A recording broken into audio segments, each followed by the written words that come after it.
बाजार बोलता है, इसमें हम बात करेंगे आज एफआईएस के डेटा की। उनको देखते हैं कि किस तरह से एफआईएस का डेटा अभी बना हुआ है। एफआईएस ने कल थोड़ी सी मुनाफासूली दिखाई है। कल वहां पर उन्होंने कुछ प्रॉफिट बुक किया है।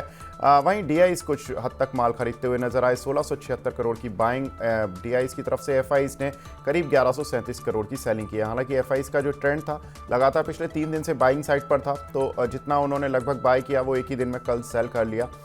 लेकिन कहीं ना कहीं मिक्स रुझान अभी भी ओवरऑल इस मंथ में एफआईएस का देखने के लिए मिल रहा है। ग्लोबल इंडिसेस पर नजर डालें तो डाउ यहां पर फ्लैटिश था, पॉजिटिव साइड।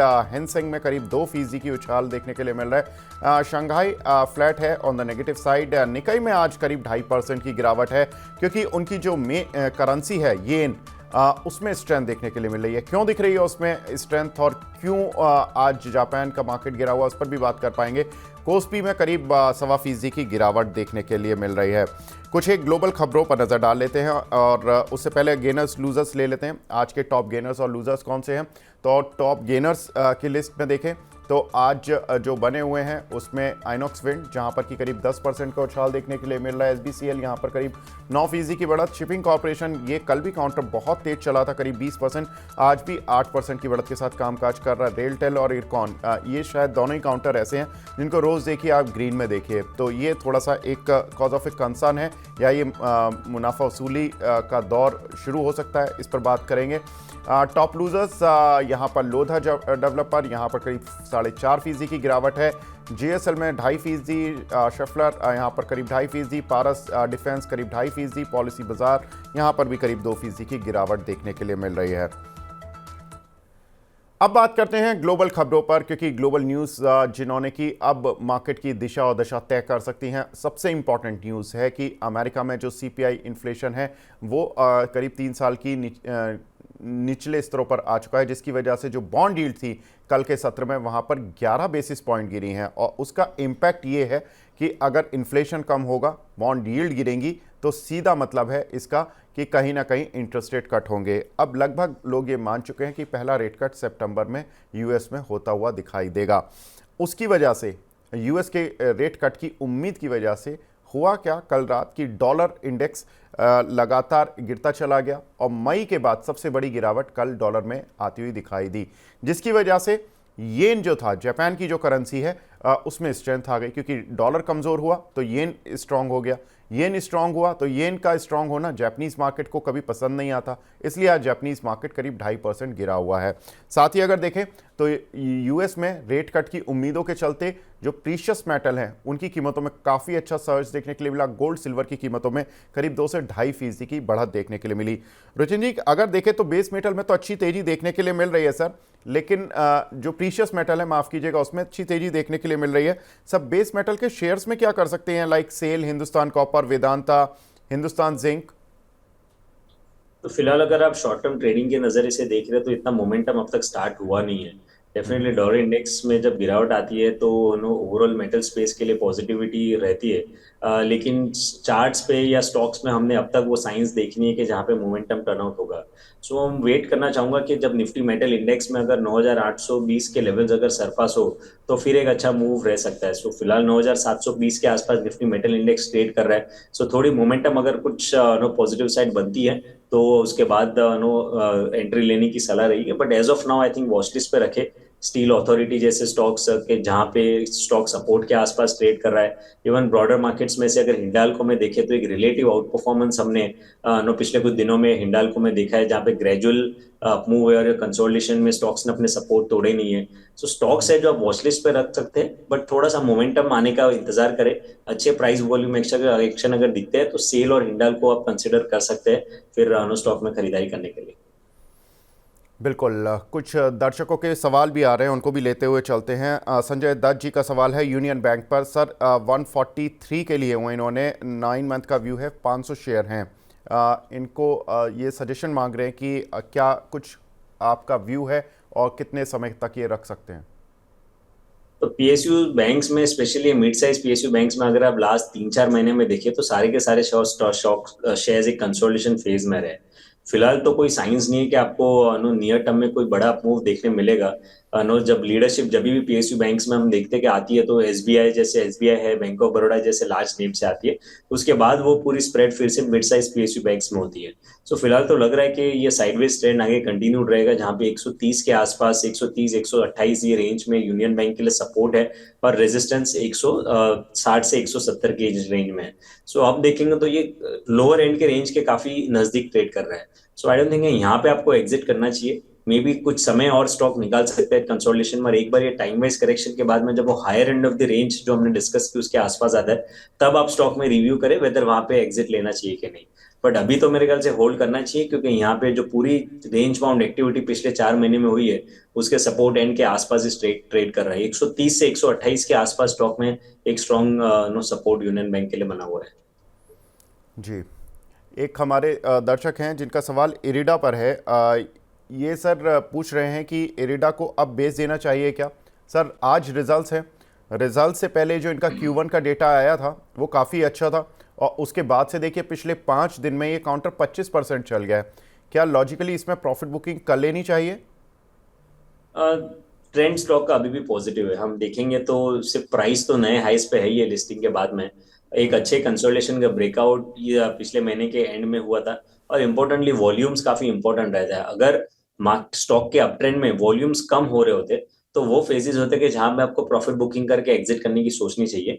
बट इरेडा में अगर आप पिछले कुछ दिनों में वॉल्यूम्स देखेंगे तो अभी भी काफी अच्छे स्ट्रॉन्ग वॉल्यूम्स इस स्टॉक में है। तो मेरे ख्याल से ये ट्रेंड को अभी भी राइड करनी चाहिए। ये मत सोचिए कि जो भी टॉप पे भाव बनेगा वो टॉप पे आपको निकलने मिलेगा। आई थिंक वो काफी डिफिकल्ट चीज होती है। ज्यादातर केसेस में कभी टॉप पे निकलने नहीं मिलता है, बट जब तक वो रिवर्सल के साइंस नहीं आते तब तक आई थिंक होल्ड करें। और नो प्राइस अप मूव में अच्छे वॉल्यूम्स है तो पॉसिबल है कि ये रिटर्न्स और भी अच्छे रिटर्न्स में कन्वर्ट हो सकते हैं।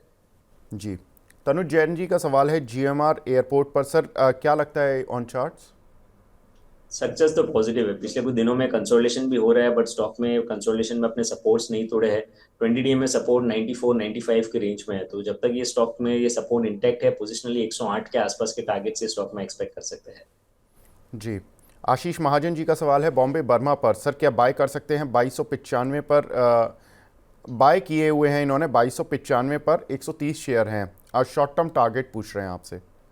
होल्ड करे स्टॉक को। काफी लंबे समय से ये स्टॉक के कंसोलिडेशन फेज में था। जो 2018 के स्टॉक में हाइज बने थे, प्रीवियस ऑल टाइम हाइज, वो ये स्टॉक ने अभी ब्रेक किए हैं। तो आप समझ सकते हैं कि इतने सालों के कंसोलिडेशन के हाई स्टॉक ने काफी बेहतर वॉल्यूम्स के साथ में किए। तो आई थिंक 2600 से 2700 के बीच में तो इनिशियली एक्सपेक्ट करे स्टॉक वहां पे जा सकता है, और उसके आसपास आता है तब स्टॉक को फिर से एक बार रिव्यू करें। बिल्कुल। अनीता पटेल जी का सवाल है रिलायंस पावर पर। सर 500 शेयर हैं 31 रुपए के भाव के, क्या करना चाहिए? सो इतना कुछ व्यू नहीं है स्टॉक पे, क्योंकि स्टॉक का generally more news based move ज्यादा रहता है। बट मैं आपको सिर्फ लेवल्स दे सकता हूँ। जो रिसेंट करेक्शन आया हाई लेवल से, उसमें स्टॉक 89 ईएमए पे सपोर्ट ले रहा है, जो 26 से 27 की रेंज में है।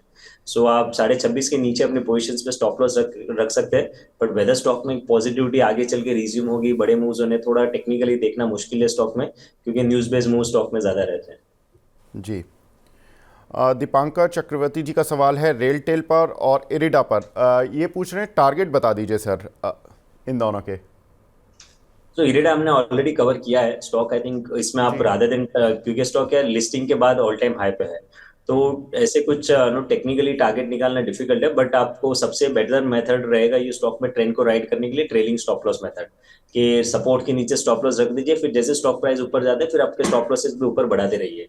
रेल टेल में 610 के आसपास, 608 610 तक के आसपास के शॉर्ट टर्म टारगेट्स एक्सपेक्ट कर सकते हैं, क्योंकि पिछले करेक्शन के 161.8% रिट्रेसमेंट लेवल्स आ रहे हैं 608 के आसपास। सो यहाँ पे 608 610 के अराउंड के टारगेट्स रेल टेल में नियर टर्म में आ सकते हैं।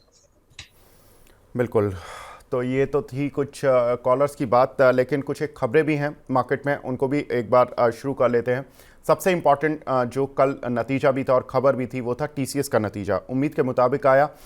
नई डील्स लेकिन मार्जिन्स घटे, लेकिन कहीं ना कहीं जो इनके across the vertical BFSI space हो या हेल्थ केयर, जो भी जितने भी वर्टिकल्स थे सभी में अच्छी ग्रोथ Q-on-Q बेसिस पर आती हुई दिखाई दी। 1 से करीब 4% की इनकी हर वर्टिकल में ग्रोथ थी। एक बार नतीजे भी देख लेते हैं कि TCS के नतीजे कैसे देखने के लिए मिले। और आज पूरे ही TCS के नतीजों ने पूरे इंडिसेस का हाल अलग कर दिया। देखिए आप रेवेन्यूज़ 2.2% की ग्रोथ। हमारे भी जो एस्टिमेट्स थे वो लगभग बिल्कुल सेम थे, 2% की हमारी ग्रोथ एस्टिमेट से। प्रॉफिट में करीब 3.2% की गिरावट देखने के लिए मिली है। अगर हम देखें तो जो हमारा एस्टिमेट्स है वो भी 3% की गिरावट का था। तो कुल मिलाकर कह सकते हैं कि टीसीएस के नतीजे इन लाइन विद एस्टिमेट्स आए। लेकिन इंपॉर्टेंट था मैनेजमेंट की कमेंट्री, क्योंकि अक्सर जो आईटी काउंटर्स होते हैं वो अपने रिजल्ट से ज़्यादा मैनेजमेंट की कमेंट्री पर चलते हैं। इनका कहना है कि अमेरिका में क्लाइंट्स की स्पेंडिंग अभी कम है, बहुत ज़्यादा शार्प अपसर्ज के जो टिक हैं वो नहीं दिख रहे हैं। यूएस में हमारे बिजनेस को बॉटम आउट बोलना अभी थोड़ा मुश्किल है, लेकिन वो कह रहे हैं कि वेट एंड वॉच की स्थिति हम रखेंगे यूएस में। यूएस इसलिए इंपॉर्टेंट है क्योंकि आईटी कंपनीज का 60% से ज़्यादा रेवेन्यू यूएस से ही आता है। लेकिन उन्होंने एक इंपॉर्टेंट बात बोली कि चुनाव के बाद ब्रिटेन और अमेरिका में डिमांड रिकवरी की उम्मीद है। ब्रिटेन में चुनाव हो चुके हैं, अमेरिका से रिकवरी आ सकती है। नवंबर में चुनाव है तो वहाँ से ज़्यादा समय लगेगा नहीं। अब कंपनी सालाना गाइडेंस देने पर भी विचार करेगी। एक एनालिस्ट ने उनसे बोला था कि आप अपनी एनुअल गाइडेंस दिया कीजिए, तो मैनेजमेंट ने कहा ठीक है, हम इंटरनली बात करते हैं और हम इस पर सीरियसली इस पर कुछ ना कुछ काम कर सकते हैं। तो टीसीएस कभी गाइडेंस नहीं देती, आउटलुक देती है, अब गाइडेंस भी शायद दे सकती है आने वाले समय में। आर्टिफिशियल इंटेलिजेंस को लेकर काफ़ी सवाल पूछे गए कि कैसा आर्टिफिशियल इंटेलिजेंस का डिसरप्शन है क्या कंपनी के लिए, तो उन्होंने कहा कि नहीं, कोई फिलहाल कारोबार पर असर नहीं है। ये एक बड़ा पॉजिटिव है। साथ ही अगर देखें तो कंपनी ने यह भी कहा कि एआई से जुड़े हुए कंपनी के पास ऑलरेडी $150 करोड़ के ऑर्डर्स हैं, और कंपनी की जो ऑर्डर बुक है अगर देखें तो करीब $1020 करोड़ की ऑर्डर बुक ऑलरेडी कंपनी के पास है। हालांकि जो कंपनी ने नए कॉन्ट्रैक्ट विन थे वो इस क्वार्टर में थोड़े घटे हैं, लेकिन कहीं ना कहीं कंपनी की ऑर्डर बुक अभी भी स्ट्रांग है।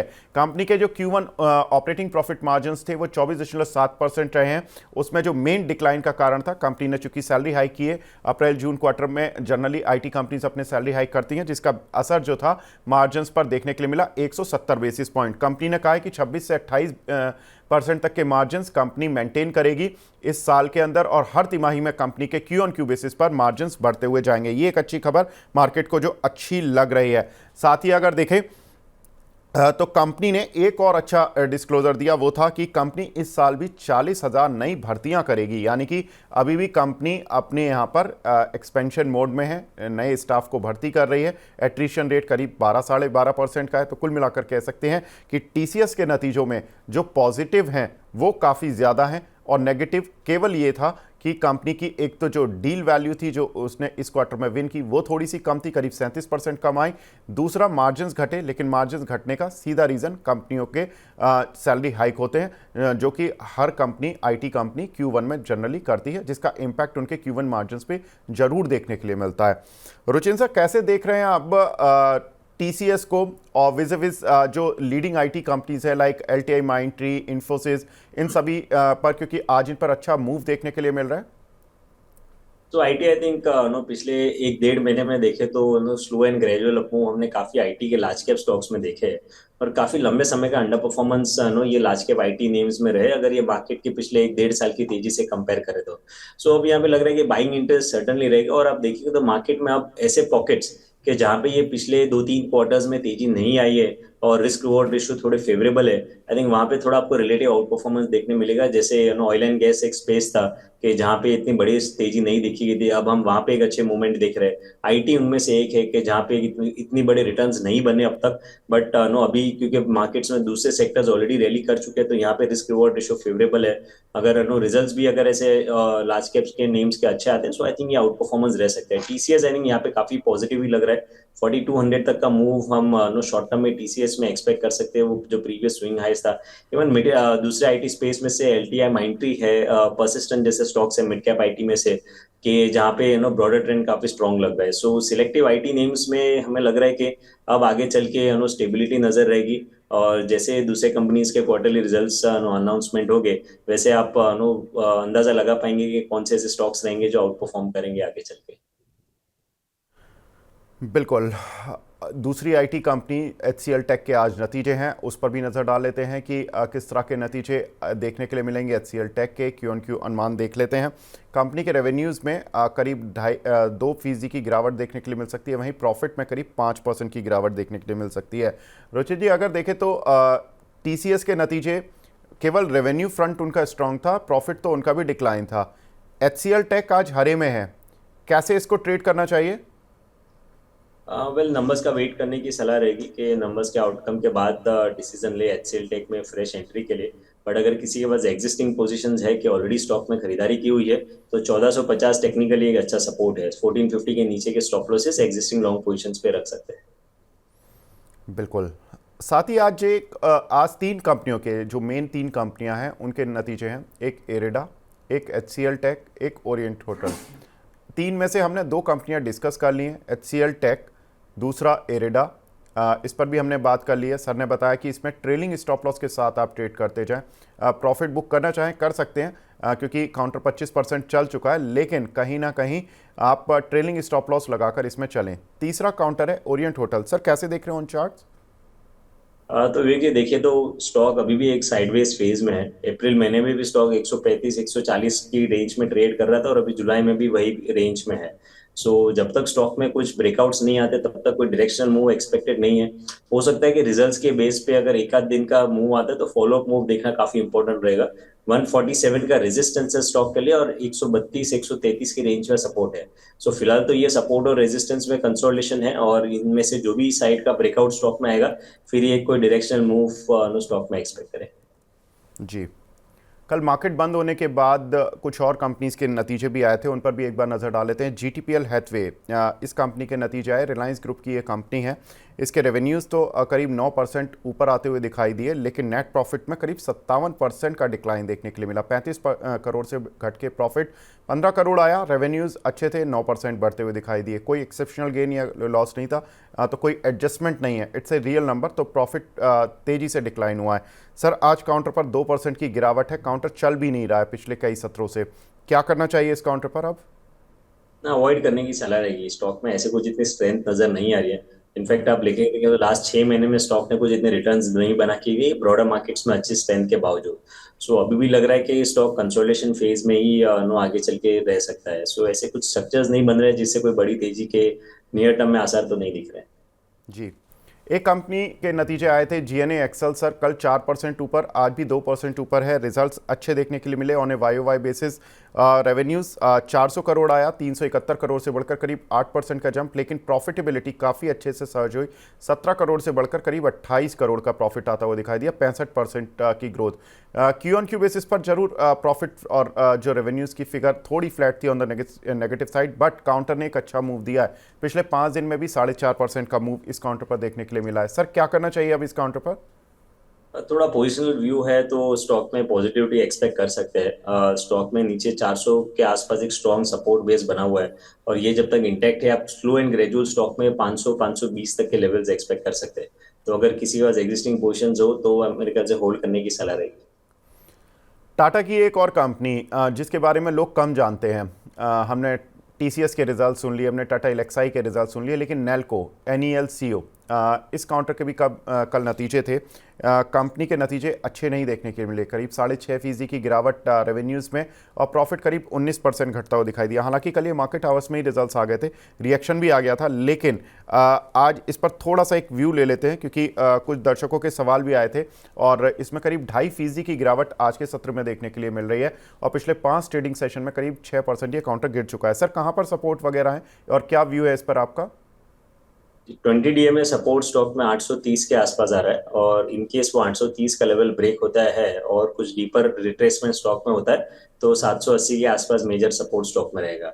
सो मे बी रिजल्ट्स के नंबर्स के बेसिस पे इतनी बड़ी स्टॉक तेजी स्टॉक में नियर टर्म में नहीं है, तो इनमें इन सपोर्ट्स के आसपास तक का डिक्लाइन स्टॉक में रह सकता है। बिल्कुल। एक और कंपनी के नतीजे आए थे, आनंद राठी वेल्थ के, लेकिन उनके नतीजों पर हम खास बातचीत करेंगे। उनके टॉप मैनेजमेंट ही हमारे साथ जुड़ेंगे आज 11 बजे। साथ ही जीटीपीएल के कमज़ोर नतीजे देखने के लिए मिले, उस पर हम बात कर चुके हैं। आज इंपॉर्टेंट डेटा है सीपीआई का, जहां पर कि भारत में आज जून की सीपीआई डेटा आएगा। 4.75% से बढ़कर 4.8% रहने का अनुमान है भारत की महंगाई दर। साथ ही अगर देखें तो 16 जुलाई को जी में फंड जुटाने पर बोर्ड बैठक होने जा रही है। सर आज जी के काउंटर पर एक अच्छा मूव है, कैसे देख रहे हैं ऑन चार्ट्स? काफी अंडर परफॉर्मेंस इस स्टॉक ने पिछले कुछ महीनों में दिखाया है। ऑल्दो आज एक दिन की तेजी है स्टॉक में, वॉल्यूम्स अच्छे हैं, बट लेकिन फॉलो अप मूव काफी इंपॉर्टेंट रहेगा। बहुत बार हम देखते हैं कि ऐसे जब न्यूज बेस्ड मूव्स रहते हैं तो एक आध दिन का मूव रहता है, उसके बाद no strong follow up moves नहीं रहते हैं। रेजिस्टेंस स्टॉक के लिए इमीडिएटली 160 का है और पोजिशनल रेजिस्टेंस स्टॉक में 169 का है। सो आई थिंक एक दिन के जस्ट अप मूव पे आई डोंट थिंक स्टॉक में कुछ कॉल लेना चाहिए। वेट करें फॉलो अप बाइंग का, अगर फॉलो अप स्ट्रॉन्ग मूव रहता है तो फिर स्टॉक को रिव्यू कर सकते हैं। जी। आईओबी और वोडाफोन, इन दोनों पर भी खबर। आईओबी ने लोन की दरें बढ़ाई 5 से 10 बेसिस पॉइंट, इस सिनारियो में जहां पर कि कोई आरबीआई की तरफ से रेट में हाइक नहीं हुआ है, जबकि उसके बावजूद भी बैंक्स अपनी जो लोन की दरें हैं वो बढ़ा रहे हैं। इसका एक इंडिकेशन है कहीं ना कहीं बैंक्स के या तो डिपॉजिट्स कम हैं या उनके एनआईएम्स पर प्रेशर है, जिसकी वजह से ये इनको अपनी इंटरेस्ट रेट बढ़ानी पड़ रही है। वोडाफोन आइडिया, इस पर एक बड़ी खबर वो ये है कि 24,747 करोड़ रुपए की बैंक गारंटी में ढील को लेकर इन्होंने डीओटी से गुहार लगाई है। ये कुछ इस तरह की खबरें, अगर इनको ढील मिल जाती है या इस पर छूट मिल जाती है तो वोडाफोन आइडिया के लिए बड़ा पॉजिटिव हो सकता है। सर, ऑन चार्ट्स कैसे देख रहे हैं वोडाफोन आइडिया और आईओबी? जी, वोडाफोन आइडिया पे कुछ व्यू नहीं है, बट मैं आईओबी पे कमेंट करूंगा, क्योंकि आईओबी अगर देखें, जैसे हमने यूनियन बैंक की भी थोड़ी देर पहले बात की, कि मेजरली ये जो mid size PSU banking names में है, ये लास्ट 3-4 महीने से मोस्टली सब नेम्स है कंसोलिडेशन फेज में। और सिमिलर कंसोलिडेशन हमने आईओबी में भी पिछले ये 3-4 महीने में देखे। तो ब्रॉडर ट्रेंड नेगेटिव नहीं है, बट शॉर्ट टर्म ट्रेंड थोड़ा साइडवेज लग रहा है। जब तक led by large PSU banks एक अच्छी तेजी की शुरुआत हम नहीं देखते, तब तक आई थिंक ये थोड़े कंसोलिडेशन फेज में और आगे कंटिन्यू रह सकते हैं। नीचे सपोर्ट आईओबी में 60 से 58 की रेंज में, तो जब तक ये सपोर्ट इंटैक्ट है तब तक ब्रॉडली स्टॉक का ट्रेंड पॉजिटिव है। जी। नवीन कुमार जी का सवाल है, बोल रहे हैं, dear Vivek ji, I am in loss, please take my question. बिल्कुल सर, ले रहे हैं। बीएलएस ई सर्विसेज, 40 शेयर हैं इनके पास 252 रुपये के प्राइस के। ये पूछ रहे हैं कि सर एवरेज कर सकते हैं या सेल कर सकते हैं? सो फिलहाल तो इतना ट्रेंड पॉजिटिव नहीं है, तो एवरेज करने की सलाह नहीं रहेगी। वेट करें, अगर आगे चल के कुछ प्राइस वॉल्यूम एक्शन पॉजिटिव आता है या कुछ डाइवर्जेंसेस फॉर्म होता है तो फिर ही नया इन्वेस्टमेंट करने की कोशिश करें। हालांकि स्टॉक का रिसेंटली लिस्टिंग है, ज्यादा टाइम हुआ नहीं है स्टॉक को लिस्ट हुए। सो अगर आप फ्रेश फंड्स डिप्लॉय कर रहे हैं तो मेरी ये भी सलाह रहेगी कि कोई फंडामेंटल एनालिस्ट जो ये स्टॉक ट्रैक करता है उनसे भी आप एक बार सलाह ले लें। बट टेक्निकली तो स्ट्रक्चर्स ऐसे कुछ इतने पॉजिटिव नजर फिलहाल तो नहीं आ रहे। सो आई वुड सजेस्ट कि आप नए फंड्स डालें। एग्जिस्टिंग पोजीशंस को एक पुल बैक मूव तक के लिए होल्ड कर सकते हैं, बट फ्रेश बाइंग यहाँ पे करने की सलाह नहीं रहेगी। एक हमारे से दर्शक भी जुड़ चुके हैं फ़ोन लाइन पर, श्री चरण गुप्ता जी। गुप्ता जी, हाय, गुड मॉर्निंग सर, पूछिए अपना सवाल। गुप्ता जी, आप मेरा सवाल सुन पा रहे हैं सर?